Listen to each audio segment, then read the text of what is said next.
Uma outra informação importante é com relação à batalha silenciosa, até onde é possível ela ser silenciosa, a batalha silenciosa dentro do governo Bolsonaro com relação a algumas medidas econômicas, né? O Brasil já discute há algum tempo a história do teto de gastos. Aprovou em forma de emenda à Constituição.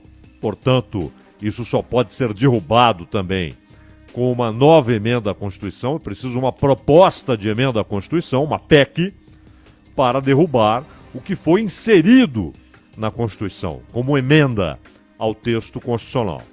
E o teto de gastos virou, pois, emenda ao texto constitucional. Está lá na Constituição.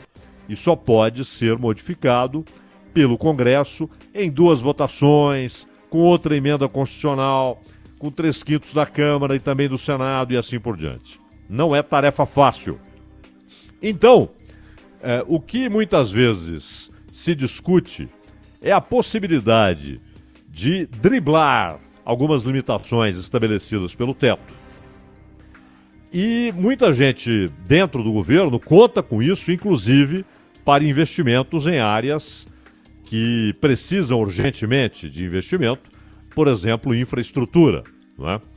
Mas o Ministério da Economia está se esforçando até o limite para que o governo se limite ao teto de gastos, para que não tente driblar o teto de gastos, para que não tente fazer com que o que virou uma emenda constitucional se torne letra morta e sem efeito.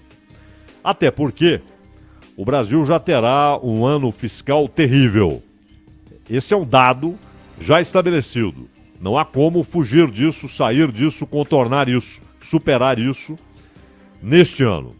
Haverá um rombo muito, muito, muito maior do que se imaginava. A gente sempre lembra aqui que em janeiro a ideia era um rombo nas contas públicas de 120 a 130 bilhões de reais. E agora já se imagina algo parecido com 850 bilhões de reais, claro, por causa da pandemia e dos gastos que ela exigiu do poder público, em todas as esferas, né? No governo federal, nos governos estaduais, nos governos municipais. E a equipe econômica prepara, inclusive, uma força-tarefa no Congresso Nacional em defesa do teto de gastos. Essa informação, ela foi divulgada no jornal Estado de São Paulo e a Adriana Fernandes traz aí a assinatura dessa reportagem, dizendo que essa força-tarefa é uma ideia da qual o Guedes não pretende se afastar. Ele quer convencer o próprio governo de que é preciso defender o teto de gastos.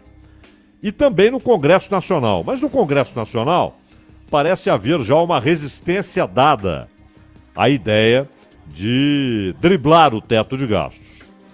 Mas, de qualquer maneira, também no Congresso, essa força-tarefa deve atuar com a ideia de apresentar dados que mostrem a atual situação fiscal do Brasil, que é terrível, que é muito ruim, e quais consequências haveria, no caso, quais consequências seriam notadas, seriam observadas, no caso de abandono do teto de gastos. Então, inclusive sessões públicas devem acontecer, feitas pelo pessoal do Ministério da Economia. Entre os dados que serão apresentados pela equipe de Paulo Guedes aos congressistas, mas eu quero abrir parênteses para dizer o seguinte: na verdade, a tarefa do Paulo Guedes, ele sabe disso, é convencer o próprio governo. Mas ele usa inclusive o caminho de ir ao Congresso, apresentar ao Congresso e criar ali uma espécie de muralha a defender o teto de gastos. Fechamos parênteses. Então, entre os dados que serão apresentados, está a previsão de alta da dívida pública para 98,2% do PIB, com aumento do rombo nas contas públicas diante dos gastos maiores para o enfrentamento do coronavírus, o enfrentamento da Covid. Então, havia uma ideia de que teríamos um recuo, o primeiro em 6 anos, fechando 2020 com a dívida pública, a dívida bruta do governo, em 77,9%. Podemos arredondar aí para 78% do PIB. E agora, falamos em 20 pontos a mais, 98%.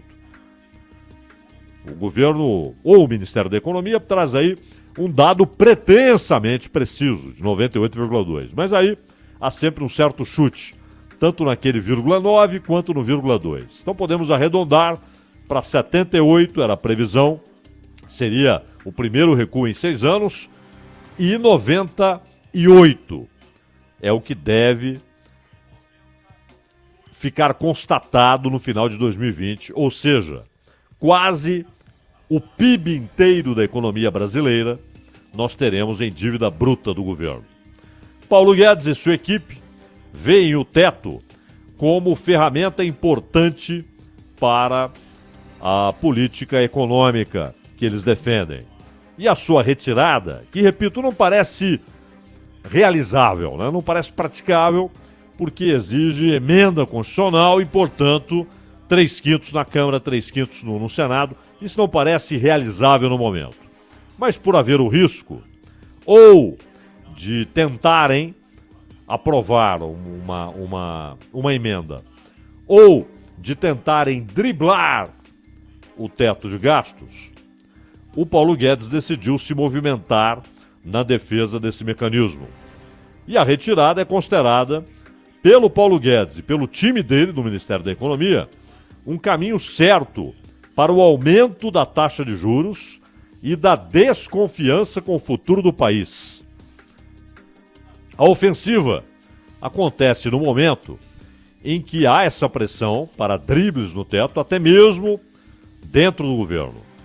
E o mercado financeiro reage. O mercado financeiro, muitas vezes, ele é citado como ali algo monolítico, homogêneo e, mais do que isso, sempre racional. Não é. Nada disso. Não é monolítico, há várias tendências, não é homogêneo, pelo contrário, é heterogêneo e muitas vezes com interesses não só diversos, mas até antagônicos dentro desse mercado, mas sempre há reações. Essa história de olhar para o dólar e achar que é apenas uma reação aos problemas fiscais brasileiros também é cascata. Às vezes, esse tipo de argumento é utilizado, não é? Então fechou em 5,46. Por que teve queda hoje? Há várias e várias causas para as movimentações dentro do mercado de câmbio.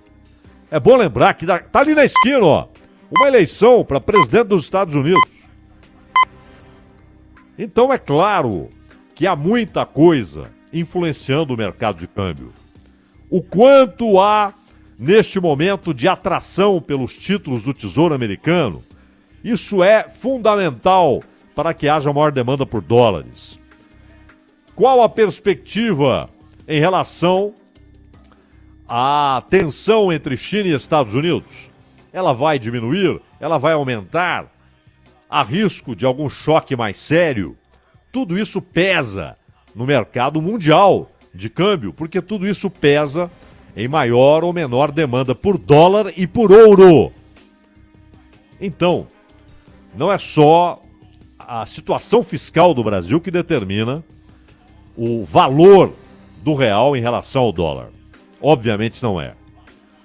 O Bruno Musa, que é sócio da Aqua Investimentos, ele disse já saber que os fundamentos macroeconômicos foram dilacerados. Olha a expressão que ele usa. Ou seja, em razão dos gastos do poder público, dos governos estaduais, do governo federal, com ajuda emergencial, dos governos municipais, os fundamentos macroeconômicos, na opinião dele, foram dilacerados. E a grande atenção é como isso será modificado, como haverá uma reversão na trajetória da dívida pública, que pode sim chegar a quase 100% do produto interno bruto, não é? E ele disse que há uma busca por dólar, com os clientes enviando recursos para investir no exterior e também elevando o percentual de suas carteiras em moeda mais forte. Euro, dólar, libra esterlina, que está mais de R$7, não é? O investidor está de olho no comportamento do governo. E aí, eles olham, por exemplo, se o Ministério da Infraestrutura começa a demandar mais recursos públicos, a Casa Civil demandar mais recursos públicos. Inclusive, o próprio Estadão, em reportagem, revelou tentativa do Braga Neto, ministro da Casa Civil, e do Rogério Marinho, do Desenvolvimento Regional, de fazer uma consulta ao Tribunal de Contas da União para bancar investimentos em obras de infraestrutura com créditos extraordinários, que ficariam fora do limite do teto. E outros movimentos foram feitos com o mesmo objetivo.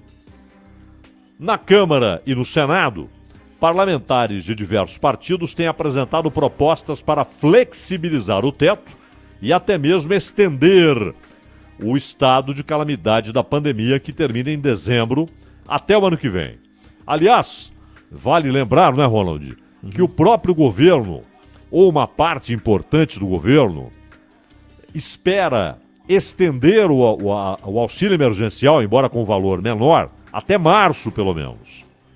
Porque isso é moeda política, não é? Isso é moeda política, isso dá voto. É evidente, isso garante a manutenção de certa popularidade. Então, na menor dúvida, já foi usado em eleição. O Bolsa Família, por exemplo. Eu me lembro aqui dos ataques à Marina Silva, quando a propaganda eleitoral do PT dizia que a Marina Silva, primeiro, quando ela falava em independência do Banco Central, ela estaria, na verdade, tendo ideias que iriam contra a política social do governo. E quase todos os candidatos, os demais, eram apontados como potencial perigo para o Bolsa Família. Ou seja, se aquele cara ganhar, ele vai acabar com o Bolsa Família. Esse argumento é muito forte. E o Bolsa Família foi mantido, inclusive turbinado em algumas coisas, no 13º, etc.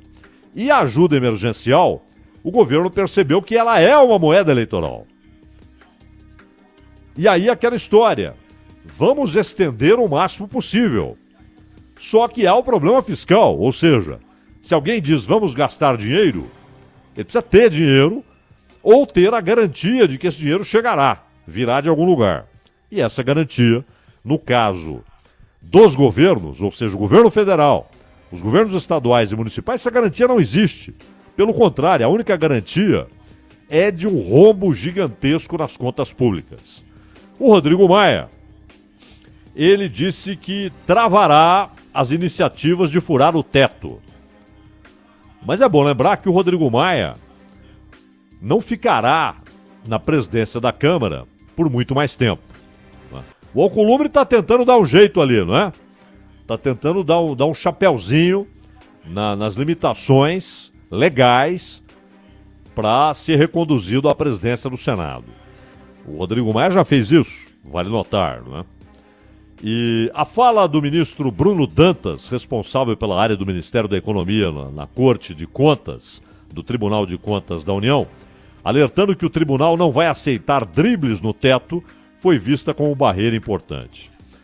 Na verdade, o teto, que também é insensado, né, Ronald? É preciso devagar. O Brasil tem problemas fiscais gigantescos. O Brasil tem hoje governos estaduais em estado de calamidade. A União tem um rombo tremendo. A reforma da Previdência não trouxe a solução. Aliás, é bom lembrar, a reforma da Previdência, ela era, ao fim, para desacelerar o crescimento do rombo. Não é nem para interromper o crescimento do rombo. E muito menos para diminuir o rombo, mas para desacelerar o crescimento do rombo. Não é solução. Não era a panaceia, que em alguns momentos foi anunciada como tal, né? Em alguns momentos a reforma foi anunciada como panaceia. Ela era necessária, mas nem de longe é a solução.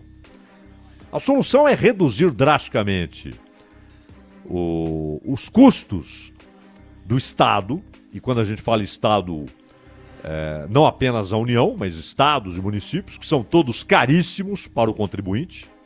A máquina pública no Brasil é caríssima e ela se autoalimenta com novos gastos.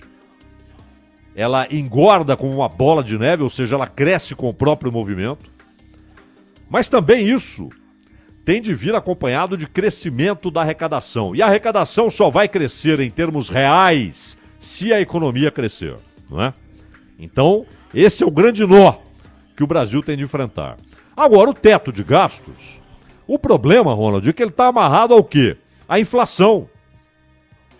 E aí aquele negócio, como a demanda está lá embaixo, como o consumo no Brasil foi atirado no fundo do buraco pela recessão e agora pela gravíssima crise socioeconômica provocada pela pandemia e que agravou, é óbvio que já havia antes, com milhões de desempregados, empresas inviabilizadas, inadimplência, desemprego, empresas fechando. A pandemia não criou isso, mas ela potencializou extraordinariamente isso. E aí, o teto de gastos, ele é amarrado à inflação. Se o consumo está lá embaixo, se a demanda está lá embaixo, essa é a causa da inflação baixa no Brasil. Por que quando há deflação anunciada, por exemplo, num país europeu, eles não comemoram? Pelo contrário, eles ficam preocupadíssimos, porque sabem que aquela deflação, ela é resultado de pouca atividade econômica. Ela é um termômetro de que a atividade econômica nos países europeus, da União Europeia, nos 27, está muito baixa, está magra, está enxuta, e por isso a deflação lá é um sinal preocupante. A nossa inflação baixa, até pelos anos, décadas de inflação gigantesca, é claro que nós sempre recebemos com alegria a notícia de que a inflação está baixa e sob controle, mas não podemos nos esquecer de que a inflação está baixa e sob controle por causa da demanda muito reprimida, jogada no fundo do buraco. Porque não há dinheiro, a renda média é baixa. Então, o teto de gastos amarrado à inflação, ao índice de inflação, é uma outra armadilha.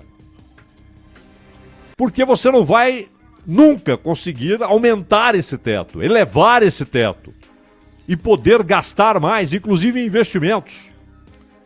Então o teto de gastos, ao longo do tempo, e não longo tempo, mas ao longo de um prazo curto, de um tempo que vai se encerrar ali, já é uma armadilha preparada.